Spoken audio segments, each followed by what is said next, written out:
कलकला नहीं करना, मुस्तब यहाँ पे कलकला होगा, तबशीरा। अऊज़ु बिल्लाहि मिनश शैतानिर रजीम, बिस्मिल्लाहिर रहमानिर रहीम। सूरतुन अबसा, आयत नंबर 39 से, दाहिकतुम मुस्तबशिरा। चले जी, यहाँ पे कौन सा कायदा है? अलिफ मद, हिक्कतुम इदगाम माल गुन्ना, यहाँ पे गुन्ना होगा, कलकला नहीं करना, मुस्तब यहाँ पे कलकला होगा, तबशीरा। ठीक है, टाइम मरबूता का वक्फ कैसे है ये आप लोगों को बहुत अच्छे से पता चल चुका है।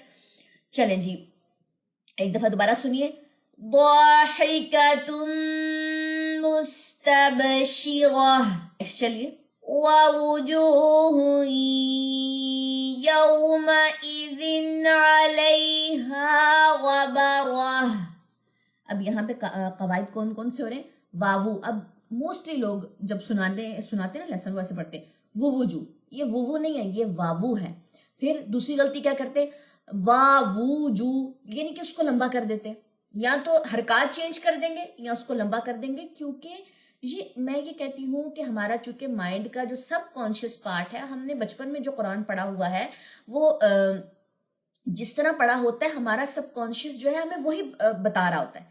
तो अपने सब कॉन्शियस माइंड को ट्रेन करें, बार बार देख के पढ़ें, नजरें नीचे रखें, पेंसिल हाथ में होनी चाहिए, वो नहीं पढ़ना, उसको वावू पढ़ना। फिर अपने माइंड को ट्रेन करें कि नहीं, यहाँ पे मेरी आंखों को धोखा हो जाता है, मैं यहाँ पे पेश पढ़ देती हूँ। ठीक है, प्रॉपर यहाँ पे लिखे अपना नाम लिखने के बाद कि मेरे से यहाँ मिस्टेक हो जाती है, हरकत मेरे से तब्दील हो जाती है, स्टिकी नोट्स ले वहां पे लिख के लगाएं, अपने माइंड को ट्रेन करें। फिर जब कभी आप अनकॉन्शियसली भी पढ़ रहे होंगे तो आपसे सही हरकत निकलेंगी। ठीक है, तो ये कैसे पढ़ी जाएगी? वावू जू हुई, यहाँ पे क्या होगा? गुन्ना होगा। यऊ वाउलिनिया है। माइज़िन, यहाँ पे गुन्ना नहीं करना क्योंकि यहाँ पे इजहार हो रहा है, तनवीन के बाद आइन है, आइन हरूफ हल्की में से, यहाँ पे गुन्ना नहीं होगा। ठीक है, यहाँ पे याए लीनिया है, हा यहाँ पे अलिफ मद्दा है, गबारा ताइबर बूता का वक्फ करना है और सब हरकत है इस पे। दोबारा से सुनिए, ववुजूहुन यौमइज़िन अलैहा गबरा।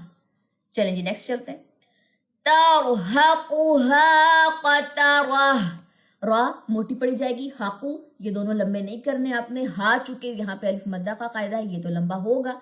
ठीक है, क़तरा ये भी हरकत लंबी नहीं होगी, ताय मरबूता का वक्फ है, दोनों पेशी और ये नुक्ते जो है ये गिर जाएंगे। दोबारा से सुनिए, तरहकुहा क़तरा। चलें जी, नेक्स्ट चलिए, उलाइका हुमुल कफरतुल फजरा। यहाँ पे हमारे पास है जी वाव मद्दा, ला लंबा होगा, हमजा की वजह से कितना लंबा होगा? 4 to 5 सेकेंड। ईका को ई और काफ को लंबा नहीं करना, हुमुल पे आपने कलकला नहीं करना है, काफारातुल पे कलकला नहीं करना। ठीक है, फजरा बहुत इजी है, बाकी सब हरकत है और ज्वाइनिंग है। दोबारा से सुनिए, उलाइका हुमुल कफरतुल फजरा। दोबारा से सुनिए इस आयत को। चलें जी, अब चारों आयतें एक दफा दोबारा सुन लीजिए, दाहिकतुम मुस्तबशिरा ववुजूहुन यौमइज़िन अलैहा गबरा तरहकुहा क़तरा उलाइका हुमुल कफरतुल फजरा। चलें जी, ये थी हमारी सूरत सूरह अबस। एक कमेंट आया था कि जब सूरत मुकम्मल हो जाए तो आप एक दफ़ा जो है वो पूरी सूरत जो है उसकी दुहराई करवा दिया करें। अब इसके बाद जो क्लास आएगी ना, फिर उसमें मैं सूरह अबस की पूरी एक दफ़ा तिलावत जो है वो इंशाल्लाह ताला उसमें रिकॉर्ड कर दूंगी, क्योंकि इस क्लास में अगर मैंने पूरी सूरत एक दफ़ा रिवाइज करवाई ना तो वो कुछ स्टूडेंट्स के लिए थोड़ा सा बर्डन हो जाएगा। कमेंट मुझे बड़ा अच्छा लगा था, तो इंशाल्लाह पूरी ये जो यहाँ तक जो लेक्चर है ना, मेरे ख्याल में इसका लेक्चर नंबर 9 है ये। इसके बाद जो लेक्चर नंबर 10 आएगा उसमें मैं फिर इंशाल्लाह पूरी सूरत की जो है एक दफ़ा आप लोगों को दोहराई करवा दूंगी, सिर्फ उसमें तिलावत होगी, इंस्ट्रक्शंस नहीं होगी। ठीक है जी, चले जी, तब तक के लिए मुझे दे इजाज़त। سبحانک اللہم و بحمدک اشہد ان لا الہ الا انت استغفرک و اتوب الیک۔ السلام علیکم ورحمۃ اللہ وبرکاتہ۔